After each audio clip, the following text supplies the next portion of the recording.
Honorable Chairman, Honorable Speaker, Honorable Members of the State Legislature, it's a great honor and privilege to address this joint session of both the houses of Andhra Pradesh State Legislature on the occasion of the budget session 2023-24. It is almost 4 years since the journey to fulfill the hopes of more than 5 crore people of this state had begun under the dynamic leadership of our Honorable Chief Minister Shri Y.S. Jagan Mohan Reddy. Relentless efforts have been made during all these years in ensuring that governance is more inclusive and transparent. It is indeed heartening to share the way aspirations of the underprivileged, marginalized, and vulnerable groups have been fulfilled through the implementation of several pro-poor initiatives. Ever since my government was formed in 2019, we have embarked on an inclusive governance model under the broad welfare umbrella of Navaratnalu. Moving in sync with the global development agenda of sustainable development goals, the government has carved a well-knit development and welfare framework of Navaratnalu, implicitly adopting the concept of leave no one behind. Implementation of this integrated welfare program, where all schemes of the government have been mapped with SDGs, has facilitated direct benefit transfer by the click of a button into the bank accounts of the beneficiaries without any leakages or discrimination on any ground whatsoever, and with transparency under various schemes. New age institutions for effective service delivery. My government has recognized the importance of ensuring timely and transparent public service delivery to various sections of the population, which include the hitherto neglected classes of SCs, STs, BCs, minorities, farmers, and women. The village ward secretariat and volunteers system is an innovative and unique system introduced by my government to facilitate transparency and decentralization of governance. The 15,004 village ward sachivalayas across the state are instrumental in ensuring effective and transparent service delivery. During these 45 months, my government has extended financial assistance of about 1,97 lakh crores under various programs, with an aim of improving living standards of the people regardless of caste, creed, religion, gender, and political affiliation under the ambit of Navaratnalu. Further, for more effective identification of beneficiaries, my government is conducting mandatory social audit before the launch of any scheme. The village ward volunteers deployed in rural urban areas for delivering government services and welfare schemes at the doorsteps of all eligible households have proved extremely effective. Now, economic growth. The economy of the state continues its encouraging trend. The advanced estimates for 2022-23 indicate an overall growth of 16.22% at current prices. All the three sectors of the economy, namely agriculture and allied industries and services, are projected to show significant growth performance. The industry and services sectors have helped the economy to register higher overall growth. The per capita income of Andhra Pradesh at current prices have moved up from rupees 1,92,517 in 2021 to rupees 2,19,518, with an impressive growth of 14.02%. The effective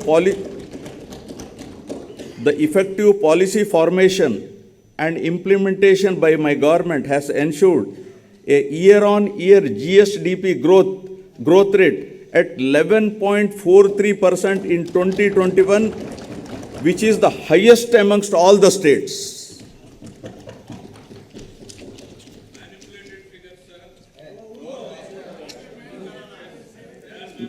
Now, quality education, nurturing future generations.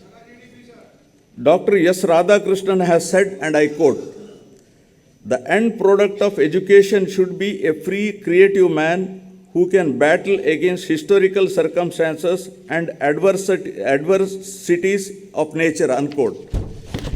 Education is most effective resource to transform the younger generations. My government is utilizing every possible opportunity to develop the future generation to be globally competitive in all aspects.